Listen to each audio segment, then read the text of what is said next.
everyone, it's Kathy from House of TOEFL, your online TOEFL tutor. Today we're just going to do a short exercise to help you with the new format of the TOEFL, which is coming at the end of January of 2026. This is called the Complete the Words task, and it assesses your ability to process written texts.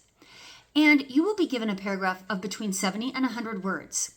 The first sentence will be complete, but after that, the last few letters of every other word will be missing letters.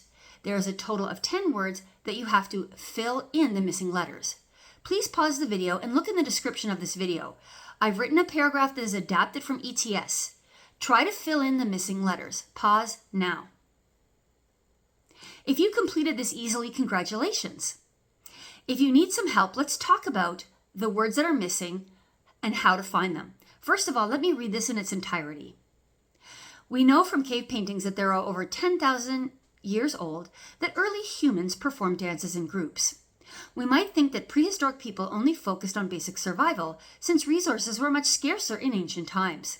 However, it is clear that dancing was important, as caves contain more drawings of dances than any other activity. Dancing served many purposes for ancient people, such as communication with ancestors, storytelling, and socializing. Hopefully this task wasn't too difficult for you. So how do we know what those words are? Well, let's look at the first sentence. We know from cave paintings that are over 10,000 years old that early humans performed dances in groups. That gives us a big context. We know it's about humans. That helps us fill in the word people.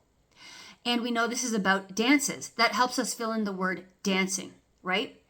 With the word however, we can fill that in because we can determine that's a contrast. The previous sentence says, we might think, which means that it is reasonable to believe. So it makes sense that that word should be however, because that's drawing a contrast between what we might think and what is actually true. Of course, it's easy to fill in the word is. It is clear, hopefully. And dancing should be fairly easy to fill in because this is about dancing. What about the word basic for basic survival? Well, if you're studied in English, you know that basic and survival are often found together. They're co-locations. So that should help you fill that in too. So the point I'm trying to make is even though this might seem difficult, the context should really help you. And I think we would probably all agree this is quite a bit easier than the old reading tests. So hopefully it wasn't too difficult for you and this was a useful exercise.